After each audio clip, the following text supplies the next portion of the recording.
ಕುದಿಯುವಂಥ ಹಾಲಿಗೆ ಖಾರದ ಪುಡಿಯನ್ನು ಹಾಕುವಂತಹ ರಹಸ್ಯವನ್ನು ರೆಸ್ಟೋರೆಂಟ್ನವರು ಕೂಡ ನಿಮಗೆ ಹೇಳೋದಿಲ್ಲ.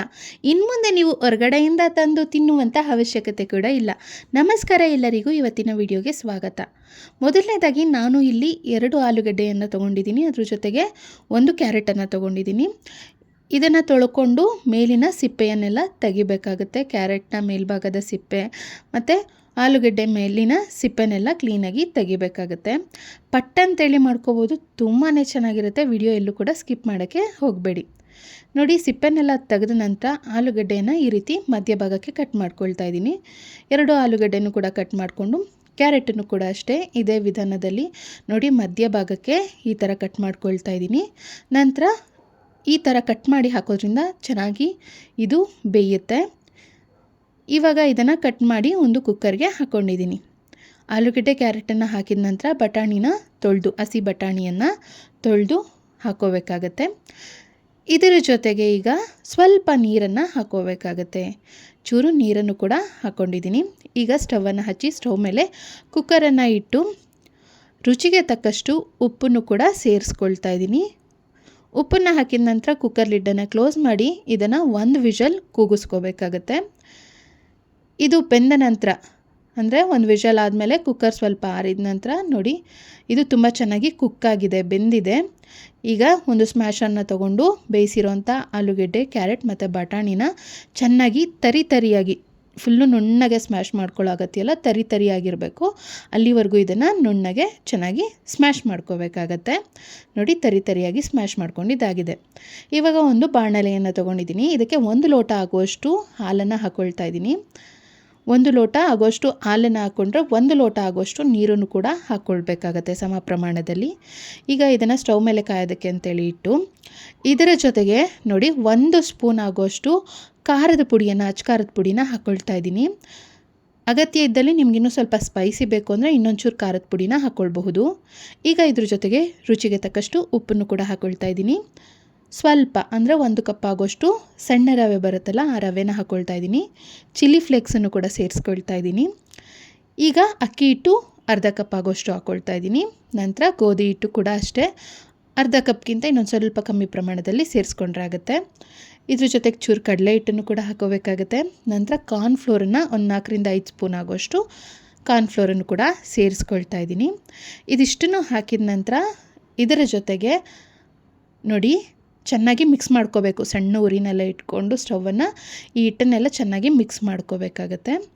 ಇದರ ಜೊತೆಗೆ ಈಗಾಗಲೇ ಆಲೂಗಡ್ಡೆ, ಕ್ಯಾರೆಟು ಮತ್ತು ಬಟಾಣಿ ಇಷ್ಟನ್ನು ಏನು ನಾವು ಚೆನ್ನಾಗಿ ಬೇಯಿಸಿ ಸ್ಮ್ಯಾಶ್ ಮಾಡ್ಕೊಂಡಿದ್ವಲ್ಲ, ಆ ತರಕಾರಿಯ ಮಿಶ್ರಣವನ್ನು ಸೇರಿಸ್ಕೊಂಡು ಚೆನ್ನಾಗಿ ಮಿಕ್ಸ್ ಮಾಡ್ಕೋಬೇಕಾಗತ್ತೆ.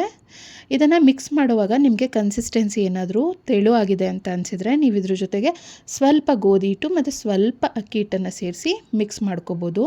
ತುಂಬ ಗಟ್ಟಿಯಾಗಬೇಕು ಅಂತೇನಿಲ್ಲ, ಒಂದು ಮೀಡಿಯಮ್ ಕನ್ಸಿಸ್ಟೆನ್ಸಿನಲ್ಲಿ ಇದನ್ನು ಬೇಯಿಸ್ಕೋಬೇಕಾಗುತ್ತೆ. ಈ ಥರ ಸಣ್ಣ ಉರಿನಲ್ಲಿ ಇಟ್ಕೊಂಡು ಸ್ಟವ್ ಮೇಲೆ ಚೆನ್ನಾಗಿ ಮಿಶ್ರಣ ಮಾಡ್ಕೋಬೇಕಾಗತ್ತೆ. ಇದನ್ನು ಮಿಶ್ರಣ ಮಾಡ್ಕೊಂಡ್ಮೇಲೆ ಇದು ಸ್ವಲ್ಪ ಬಿಸಿ ಕಮ್ಮಿ ಆಗಿದೆ ಅಂತಂದಮೇಲೆ ನೋಡಿ ಈ ಥರ ತೊಗೊಂಡು ಚಿಕ್ಕ ಚಿಕ್ಕ ಉಂಡೆಗಳನ್ನಾಗಿ ಮಾಡಿಕೊಂಡು ಈ ಥರ ರೌಂಡಾಗಿ ಮಾಡ್ಕೊಂಡು ಮಧ್ಯದಲ್ಲಿ ಒಂದು ಸತಿ ಪ್ರೆಸ್ ಮಾಡಿಕೊಂಡ್ರೆ ನೋಡಿ ಸಿದ್ಧ ಆಯಿತು.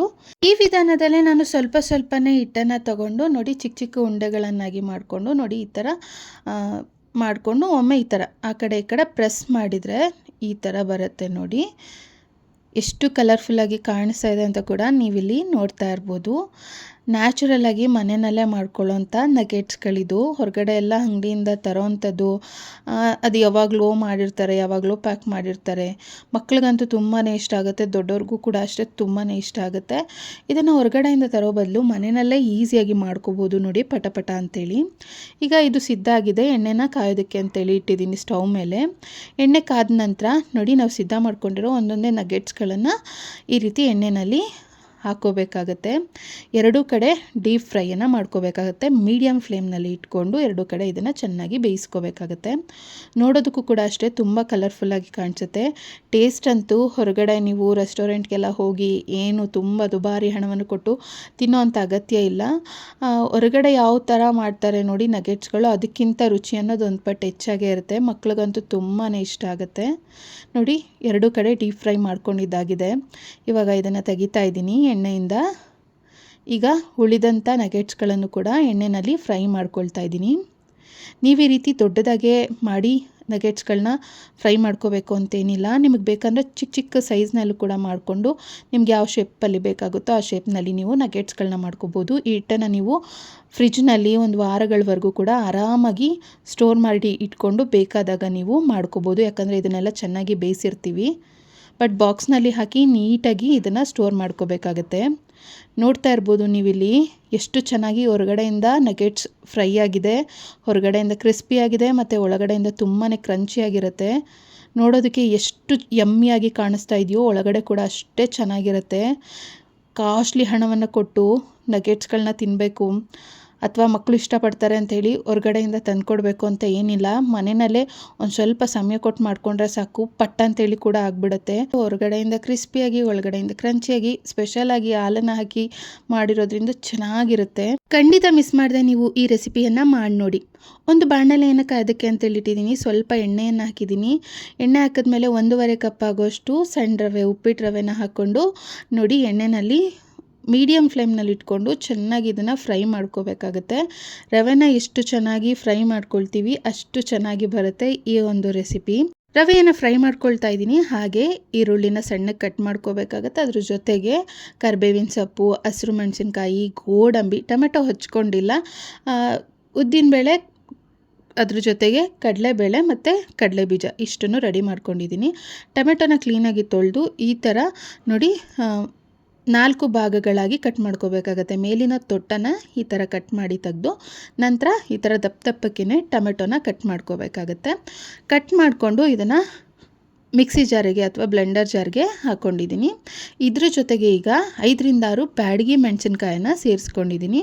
ಟೊಮೆಟೊ ಜೊತೆಗೆ ಬ್ಯಾಡಗಿ ಮೆಣಸಿನ್ಕಾಯನ್ನು ಸೇರಿಸ್ಕೊಂಡು ನೋಡಿ ಇದನ್ನು ನುಣ್ಣಗೆ ರುಬ್ಕೋಬೇಕಾಗತ್ತೆ. ನೋಡಿ ಈಗ ನಾನು ಇದನ್ನು ರುಬ್ಕೊಂಡಿದ್ದೀನಿ.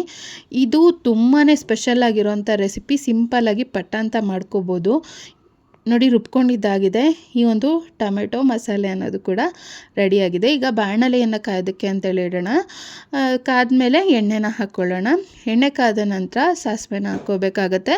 ಸಾಸಿವೆನ ಹಾಕಿದ್ಮೇಲೆ ಸಾಸಿವೆ ಚಿಟಪಟ ಅಂತೇಳಿ ಅನ್ನಬೇಕು. ಈಗ ಇದಕ್ಕೆ ಕಡಲೆಬೀಜ, ಕಡಲೆಬೇಳೆ, ಉದ್ದಿನಬೇಳೆ ಇಷ್ಟನ್ನು ಹಾಕಿ ಎಣ್ಣೆಯಲ್ಲಿ ಚೆನ್ನಾಗಿ ಫ್ರೈ ಮಾಡ್ಕೋಬೇಕಾಗತ್ತೆ. ಕಡಲೆಬೇಳೆ, ಉದ್ದಿನಬೇಳೆ ಮತ್ತು ಕಡಲೆಬೀಜ ಸ್ವಲ್ಪ ಬಣ್ಣ ಬದಲಾಗ್ತಿದೆ ಅನ್ನೋವಾಗ ಇದ್ರ ಜೊತೆಗೆ ಹಸಿರು ಮೆಣಸಿನ್ಕಾಯಿ ಮತ್ತು ಕರಿಬೇವಿನ ಸೊಪ್ಪನ್ನು ಕೂಡ ಸೇರಿಸ್ಕೊಂಡು ಚೆನ್ನಾಗಿ ಹುರ್ಕೋಬೇಕಾಗುತ್ತೆ. ಈಗ ಇದ್ರ ಜೊತೆಗೆ ಹಸಿ ಬಟಾಣಿ ಕ್ಲೀನಾಗಿ ತೊಳೆದು ಇದನ್ನು ಹಾಕ್ಕೊಳ್ತಾ ಇದ್ದೀನಿ. ಹಸಿ ಬಟಾಣಿನೂ ಕೂಡ ಹಾಕಿ ಎಣ್ಣೆಯಲ್ಲಿ ಚೆನ್ನಾಗಿ ಇದನ್ನು ಫ್ರೈ ಮಾಡಬೇಕಾಗತ್ತೆ. ಬಟಾಣಿನೂ ಕೂಡ ಚೆನ್ನಾಗಿ ಫ್ರೈ ಮಾಡ್ಕೊಳ್ತಾ ಇದ್ದೀನಿ. ಇದ್ರ ಜೊತೆಗೆ ಸ್ವಲ್ಪ ಗೋಡಂಬಿನೂ ಕೂಡ ಸೇರಿಸ್ಕೊಂಡು ಫ್ರೈ ಮಾಡ್ಕೊಂಡಿದ್ದೀನಿ. ಈಗ ಸಣ್ಣಕ್ಕೆ ಹಚ್ಚಿರುವಂಥ ಈರುಳ್ಳಿನೂ ಕೂಡ ಹಾಕ್ಕೊಳ್ತಾ ಇದ್ದೀನಿ. ಈರುಳ್ಳಿನ ಹಾಕಿ ಚೆನ್ನಾಗಿ ಫ್ರೈ ಮಾಡ್ಕೋಬೇಕಾಗತ್ತೆ. ಅಂದರೆ ಈರುಳ್ಳಿ ಬಾಡಬೇಕು ಚೆನ್ನಾಗಿ. ಈಗಾಗಲೇ ನಾವು ಟೊಮೆಟೊ ಮಸಾಲೆ ಏನು ಸಿದ್ಧ ಮಾಡ್ಕೊಂಡಿದ್ದೀವಿ ಅದನ್ನು ಹಾಕ್ಕೋಬೇಕಾಗತ್ತೆ. ಹಾಕ್ಕೊಂಡು ಇದನ್ನು ಚೆನ್ನಾಗಿ ಮಿಕ್ಸ್ ಮಾಡ್ಕೋಬೇಕಾಗತ್ತೆ. ಎಣ್ಣೆಯಲ್ಲಿ ಚೆನ್ನಾಗಿ ಇದನ್ನು ಕೂಡ ಫ್ರೈ ಮಾಡ್ಕೋಬೇಕಾಗತ್ತೆ. ಹಸಿ ವಾಸನೆ ಎಲ್ಲ ಹೋಗಬೇಕು, ಅಲ್ಲಿವರೆಗೂ ಇದನ್ನು ಚೆನ್ನಾಗಿ ಫ್ರೈ ಮಾಡ್ಕೋಬೇಕಾಗತ್ತೆ. ನೋಡಿ ಇದನ್ನು ಚೆನ್ನಾಗಿ ಫ್ರೈ ಮಾಡ್ಕೊಂಡ ನಂತರ ಈಗಾಗಲೇ ನಾವು ಟೊಮೆಟೊ ಮಸಾಲೆ ರುಬ್ಬಿದ್ವಲ್ವ, ಆ ಜಾರ್ಗೆ ಸ್ವಲ್ಪ ನೀರನ್ನು ಹಾಕಿ ಆ ನೀರನ್ನು ಹಾಕ್ಕೊಳ್ತಾ ಇದ್ದೀನಿ. ಸೊ ಆ ನೀರನ್ನು ಹಾಕಿದ ನಂತರ ಮತ್ತೊಂದು ಸತಿ ಚೆನ್ನಾಗಿ ಮಿಕ್ಸ್ ಮಾಡ್ಕೋಬೇಕು. ಇದನ್ನು ಮಿಕ್ಸ್ ಮಾಡಿದ್ಮೇಲೆ ಈಗ ಇದಕ್ಕೆ ರುಚಿಗೆ ತಕ್ಕಷ್ಟು ಉಪ್ಪನ್ನು ಸೇರಿಸ್ಕೋಬೇಕಾಗುತ್ತೆ. ಅಂದರೆ ಲಿಡ್ಡನ್ನು ಕ್ಲೋಸ್ ಮಾಡಿಬಿಟ್ಟು ಇದು ಸ್ವಲ್ಪ ಹಸಿ ವಾಸನೆ ಎಲ್ಲ ಹೋಗಬೇಕು, ಅಲ್ಲಿವರೆಗೂ ಇದನ್ನು 1 ನಿಮಿಷಗಳ ಕಾಲ ಸ್ವಲ್ಪ ಬಾಡಿಸ್ಕೋಬೇಕು. ನೋಡಿ ಇದನ್ನು ಚೆನ್ನಾಗಿ ಬಾಡಿಸ್ಕೊಂಡಿದ್ದಾಗಿದೆ. ರುಚಿಗೆ ತಕ್ಕಷ್ಟು ಉಪ್ಪನ್ನು ಸೇರಿಸ್ಕೊಂಡ್ಬಿಟ್ಟು ಈಗ ಚೆನ್ನಾಗಿ ಮಿಕ್ಸ್ ಮಾಡಿಕೊಂಡು ಇದನ್ನು ಇದ್ರ ಜೊತೆಗೆ ಈಗಾಗಲೇ ಹುರ್ಕೊಂಡಿದ್ವಲ್ಲ ಸ್ಟಾರ್ಟಿಂಗಲ್ಲೇ ರವೆನ ಹಾಕ್ಕೋಬೇಕಾಗತ್ತೆ. ರವೆನ ಹಾಕಿ ಚೆನ್ನಾಗಿ ಮಿಕ್ಸ್ ಮಾಡ್ಕೋಬೇಕು. ಇದನ್ನು ಮಿಕ್ಸ್ ಮಾಡಿಕೊಂಡು ನೋಡಿ ಈ ಥರ ಮಿಕ್ಸ್ ಮಾಡಿದ್ಮೇಲೆ ಈಗಾಗಲೇ ನಾನೊಂದು ಕಡೆ ನೀರನ್ನು ಕುದಿಯೋದಕ್ಕೆ ಅಂತೇಳಿ ಇಟ್ಟಿದ್ದೆ, ಕಾಯೋದಕ್ಕೆ ಅಂತೇಳಿ. ಬಿಸಿ ನೀರನ್ನು ಇದ್ರ ಜೊತೆಗೆ ಸೇರಿಸ್ಕೋಬೇಕಾಗತ್ತೆ. ಮಾರ್ನಿಂಗ್ ಟೈಮ್ ಲಂಚ್ ಬಾಕ್ಸ್ಗೂ ಕೂಡ ನಮಗೆ ಅರ್ಜೆಂಟಾಗಿ ಒಂದು ರುಚಿಕರವಾಗಿರುವಂಥ ರೆಸಿಪಿನ ಮಾಡಬೇಕು, ತುಂಬ ಚೆನ್ನಾಗಿರಬೇಕು ಅಂತಂದಾಗ ನೀವು ಈ ರೆಸಿಪಿನ ಟ್ರೈ ಮಾಡ್ಬೋದು. ಈ ವಿಧಾನದಲ್ಲಿ ಮಾಡಿಕೊಂಡ್ರೆ ಒಂಚೂರು ಕೂಡ ಗಂಟಾಗಲ್ಲ. ನೋಡಿ ಮಿಕ್ಸ್ ಮಾಡ್ತಾ ಮಾಡ್ತಾ ಕನ್ಸಿಸ್ಟೆನ್ಸಿ ಅನ್ನೋದು ಹೇಗಾಗಿದೆ ಅಂತೇಳಿ. ಇದು ಸ್ವಲ್ಪ ಕುದಿ ಬರೋದಕ್ಕೆ ಶುರು ಆಗಿದೆ. ಇವಾಗ ಸಣ್ಣ ಫ್ಲೇಮಲ್ಲಿ ಇಟ್ಬಿಟ್ಟು ಒಂದು 2 ನಿಮಿಷಗಳ ಕಾಲ ಇದನ್ನು ಲಿಡ್ಡನ್ನು ಕ್ಲೋಸ್ ಮಾಡಿ ಬೇಯಿಸ್ಕೊಂಡ್ರೆ ಆಯಿತು. ಫೈನಲಾಗಿ ಇದಕ್ಕೆ ಸ್ವಲ್ಪ ಕೊತ್ತಂಬರಿ ಸೊಪ್ಪು ಚೂರು ಅಂದರೆ 1 ಸ್ಪೂನ್ ಆಗುವಷ್ಟು ತುಪ್ಪವನ್ನು ಸೇರಿಸ್ಕೋಬೇಕಾಗುತ್ತೆ. ತುಪ್ಪನ ಹಾಕಿ ಚೆನ್ನಾಗಿ ಮಿಕ್ಸ್ ಮಾಡಿದ್ಮೇಲೆ ಇದು ಎಷ್ಟೇ ಆಗಲಿ ಒಂದು ಚೂರು ಕೂಡ ಗಟ್ಟಿಯಾಗಲ್ಲ. ಯಾವಾಗಲೂ ಒಂದೇ ಥರ ಉಪ್ಪಿಟ್ಟನ್ನು ತಿಂದು ಬೋರ್ ಆಗಿದ್ರೆ ಖಂಡಿತ ನೀವು ಈ ಒಂದು ಸ್ಪೆಷಲ್ ಆಗಿರೋಂಥ ರುಚಿಕರವಾಗಿರೋಂಥ ರೆಸಿಪಿನ ಟ್ರೈ ಮಾಡಿ ನೋಡಿ. ಮನೆ ಮಂದಿಯೆಲ್ಲ ತುಂಬ ಇಷ್ಟಪಟ್ಟು ತಿನ್ನುವಂಥ ರೆಸಿಪಿ ಮತ್ತು ಈಸಿಯಾಗಿ ಪಟಾಪಟ ಅಂತೇಳಿ ಮಾಡ್ಕೋಬಹುದಾದಂಥ ರೆಸಿಪಿ. ಉಪ್ಪಿಟ್ಟಿಗಿಂತ ವಿಭಿನ್ನವಾಗಿರುತ್ತೆ. ಯಾವಾಗಲೂ ಒಂದೇ ಥರ ಉಪ್ಪಿಟ್ಟನ್ನು ತಿಂದು ಬೋರ್ ಆಗಿರುತ್ತೆ. ಅಂಥ ಟೈಮಲ್ಲಿ ಈ ವಿಧಾನದಲ್ಲಿ ಮಾಡಿದರೆ ಮಕ್ಕಳು ದೊಡ್ಡವರು ಎಲ್ಲ ಇಷ್ಟಪಟ್ಟು ತಿಂತಾರೆ. ಇದ್ರ ಜೊತೆಗೆ ಒಂದು ಒಳ್ಳೆ ಕಾಂಬಿನೇಷನ್ ಅಂತಂದರೆ ಕಾಯಿ ಚಟ್ನಿ. ಸಿಂಪಲಾಗಿ ಒಂದು ಕಾಯಿ ಚಟ್ನಿ ಮಾಡಿಕೊಂಡು ಈ ವಿಧಾನದಲ್ಲಿ ಸಿಂಪಲಾಗಿ ರವೆನ ಬಳಸಿ ಖಾರ ಭಾತನ್ನು ಮಾಡಿಕೊಂಡು ತಿಂತಾಯಿದ್ರೆ ಸಖತ್ತಾಗಿರುತ್ತೆ. ಉಪ್ಪಿಟ್ಟನ್ನು ತಿಂದು ಬೋರ್ ಆಗಿದ್ರೆ ಖಂಡಿತ ನೀವು ಈ ಒಂದು ರೆಸಿಪಿಯನ್ನು ಮಾಡಿ ಸಖತ್ತಾಗಿರುತ್ತೆ ಅಂತೇಳಿ ನೀವೇ ಕಮೆಂಟ್ ಮಾಡ್ತೀರಾ.